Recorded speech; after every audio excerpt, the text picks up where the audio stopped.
Now that we have completed the activity to find a race, it can be one that's close to you or just one that maybe you want to do a little bit of traveling.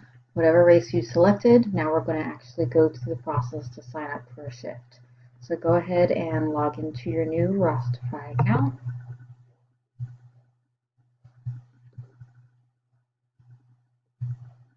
This is what your portal is going to look like once you get in. So it has information about your profile. Um, Over here on the left is going to show anything that you maybe have already signed up for. As you can see, I'm already registered to volunteer for quite a few different races. You might have a few different notices over here. There might be if you want to download the waiver, you can do that here, or you can just fill it out at the venue.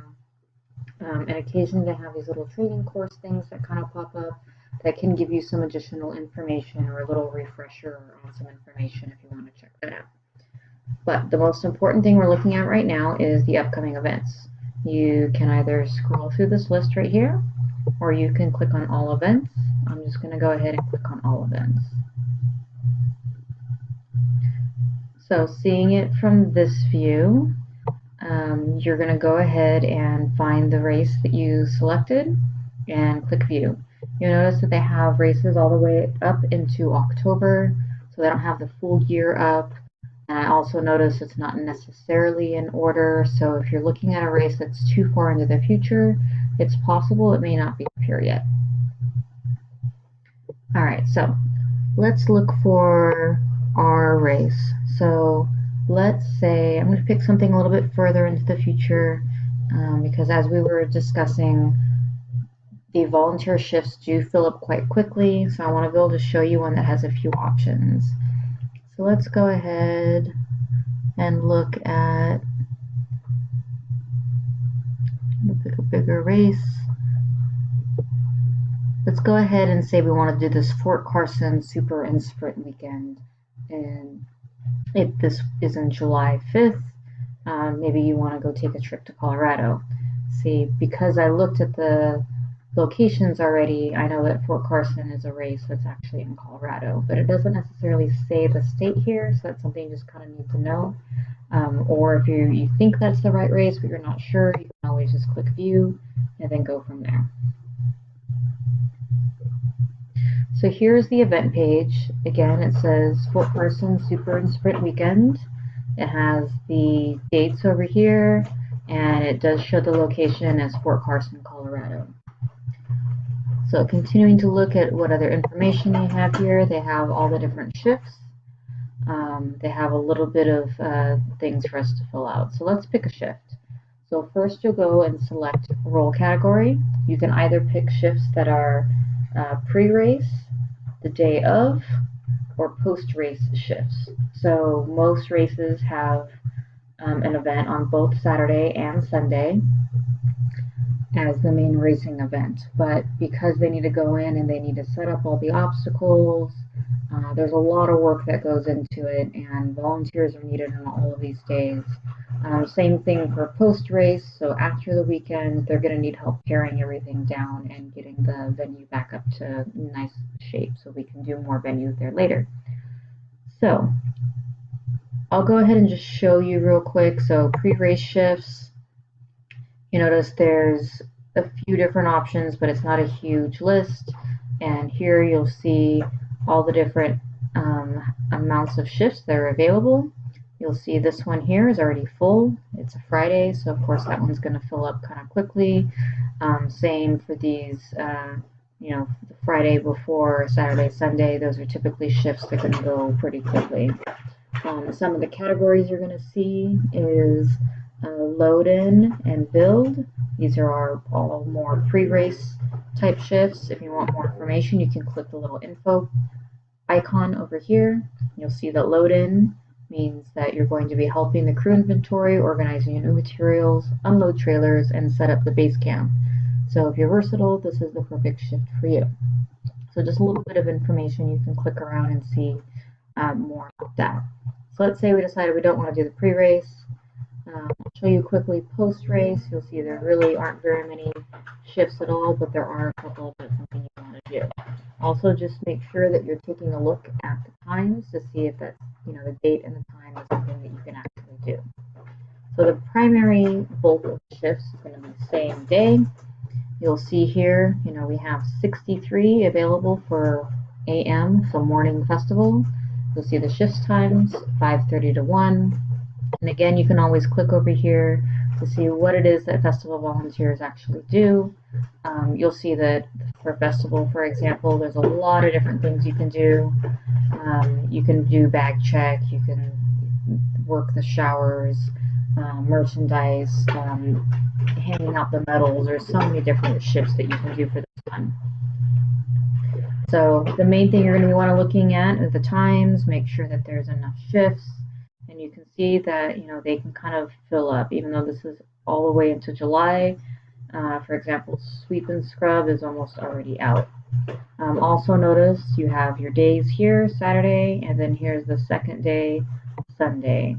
So another thing you'll want to consider, are you going to be racing that day, or with your volunteer shift, with your code, your free race that you receive, are you going to be doing it that day, or are you going to be saving it for a future race? If you're going to be doing it that day, you want to make sure that you pick an appropriate shift so you have time to do both. For example, a lot of people maybe will do the AM festival shift, so that way you're out by 1 o'clock, and the volunteer heats are typically running at 2 o'clock that afternoon. So that gives you time to check out from your volunteer shift, go get your headband and your timing chip and all of that stuff, get prepped and ready to head out. Alternatively, you could always do a PM shift. You'll see 12 to 9 is a little bit longer. So that's why you're always going to see that these have a lot more shifts available, and sometimes they do not sell out, versus AM will sell out. So if you do decide, though, you want to do a PM shift, that's great. In the morning, you would be running about 9 a.m. So those are basically your few options. Let's say we decide that we want to go ahead and register for AM. And let's say we want to volunteer both days. So we can either finish it off here, or let's just go ahead and select another shift so we can do it all in one. So race day, we have our Saturday. Now we're going to go ahead and pick Sunday. Let's say this time we want to do registration instead. That's checking everyone in to make sure that they have, that they have their ID, who they say they are. The whole check-in process to get their headbands and their timing chips and all that stuff. So I'm going to hit select. You'll see here that I have them both loaded. Maybe I made a mistake. I can click withdraw now. But this is what I want. So next you're just going to go ahead and provide your initials. Make sure you're reading the little blurbs they have here. So all shifts will earn codes valid for morning and afternoon open heats. Short shifts and extra shifts will earn 50% off codes. So you'll see, depending on which shift you select, that'll determine what kind of free race or what kind of discounted race you might get. The reason they say morning and afternoon open heats is because there was a period of time where, depending on which shift you did, it was only eligible for an afternoon heat versus a morning heat, which is more popular. Short shifts are going to be anything that are 3 hours or less. So the races, the shifts that I selected up there, I'm going to get a full race for those. So volunteer racer etiquette, just making sure that you are doing certain things, you understood the requirements, you're never physically assisting a racer with an obstacle and things like that. If you're actually racing, it's at your own discretion, but if you're representing Spartan, they want to make sure that you're being careful. Now is the general waiver, which you will sign, sign at the event as well, and just little checkoffs. I understand that I will get a free race for completing the shift. And then you can decide, like I said here, if you want to volunteer and race on the same weekend, or if you want to save your voucher for a future weekend. Again, once you get to the event, if you change your mind, you can still change it then. I'm going to submit registration. And it says my application is received. and you will get an email notification as well when this is all complete.